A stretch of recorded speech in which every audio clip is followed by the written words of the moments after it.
we're getting 2 million to complete the Data Leaks missions this week, so there's going to be a lot of people out there grinding away to finish as many of these as they can.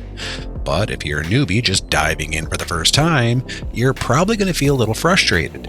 After you complete the initial startup, you'll soon realize there's quite a bit of these setup missions you'll need to complete.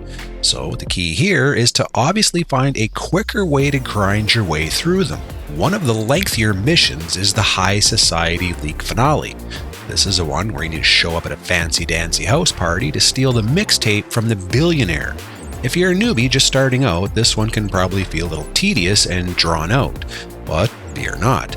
Today I'm going to walk through some tips and tricks to help you get through this mission a whole lot easier and quicker. My first biggest tip here is to make sure your personal vehicle that spawns is either the Toreador or the Vigilante. You want something that has rocket boost capability. For me, I'll be using the Vigilante. If you don't have either, it's not going to be the end of the world, but it may take you a little longer to complete. Okay, as soon as the mission kicks off, you'll be leaving your agency in the Red Super Diamond, aka the Rolls Royce. As soon as you leave your agency, you want to call in your personal vehicle. The timing here doesn't really matter, I just like doing it at the beginning because I usually forget about it if I don't. After it spawns in, just forget about it and keep driving to the mansion. When you get to the gate, always make sure you're clicking the right arrow button and driving forward. For some reason, at least for me, I have to keep pushing on the gate for it to eventually slide open. Once in, just follow the path down to the party. When you get to the party, exit the vehicle and keep all weapons hidden, at least for now. To kick the next stage of this mission off, you'll need to go to the DJ booth. Just walk or run past and you'll be fine. From here, just follow my path, run up the stairs, and then jump onto the small wall towards the back of the house. Once on the ledge, keep running to the back where the ledge fence is located. And here's my next biggest tip. You're going to want to jump up onto the roof from the fence. But if you're too close to the roof, there's an overhang that will prevent you from jumping up. So always aim for this first small white line on the fence. If you jump up here, you can then turn slightly and then always be able to make your way onto the roof. Once on the roof, again, just follow my path. You want to make your way around the house to the spot where you initially drove in. There will be a brownish-reddish twin brick tower, fireplace, or whatever located here. This is where you'll take cover. Now, this location is a bit finicky. It's not a normal wall edge or building edge where you can easily just take cover. You may need to repeatedly back out and in again to get it right.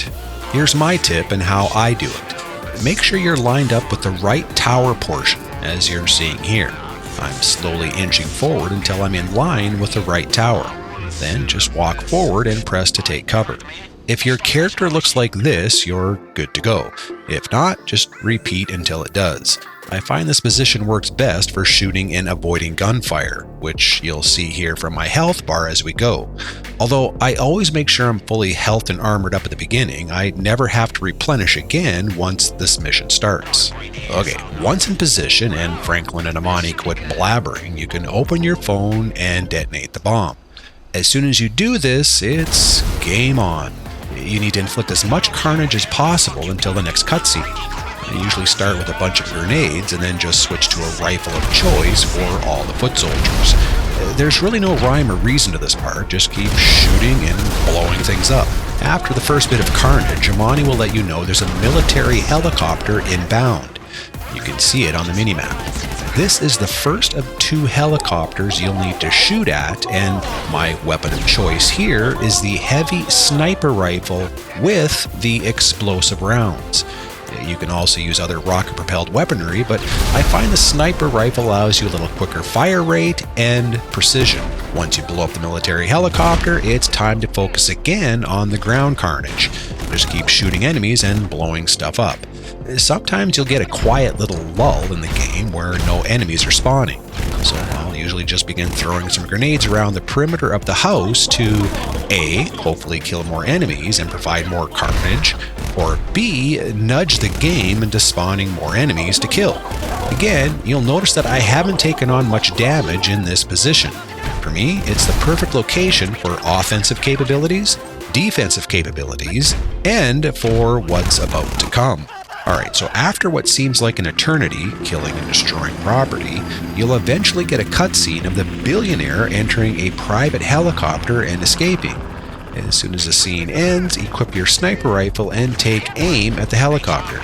You want to keep shooting at the helicopter until you see fire coming out of it. Don't panic though. Because of your rooftop position, you'll have ample time. In fact, as you're seeing here, the helicopter actually stops a little here at the end, allowing you plenty of time to aim and shoot. Once you see fire coming from the helicopter and you hear Amani telling you there's a mayday coming from the chopper, you are done. What you want to do now is begin killing yourself. Yeah, that's right. You just keep blowing yourself up until you get the mission failed screen. You have 3 lives total when you start, so yeah, blow yourself up 3 times and then wait for the screen that allows you to either quit or restart. You want to make sure you select the quick restart option. For me, on PS5, this is the R2 button. After you do this, 2 things will happen. 1, you'll be automatically teleported to the chopper crash site, and 2, you'll be standing next to your personal vehicle that you requested when we kicked this whole thing off. Again, for me, that's going to be the Vigilante. After the brief cutscene, hop in your vehicle, go to the crash site, kill the billionaire, collect the phone, and then leave. All you need to do now is just make your way back to the agency. There are 2 choices here. Usually there'll be some aircraft that spawn in this area over here that you can steal, either a Sea Sparrow or the Mammoth Tula. Or the second choice would be to head to Fort Zancudo and steal a jet. To do this, you'll need to jump over the gates. And this is why I suggested either the Toreador or the Vigilante. Just head for the hills in this area here and boost your way onto the airfield. For me, and what I've usually found to be the case, almost 90% of the time you'll find an aircraft that spawns over near the far beach. This time it's a Sea Sparrow. Just make your way over, jump in, and then escape. From here, it's simple pimple. Fly back to your agency and you're done. As I said earlier, the key roadblock in grinding the data leaks missions isn't that they're difficult or complex, it's that they take so freaking long to complete. If you're a newbie and just starting these out, hopefully this one now won't be that daunting.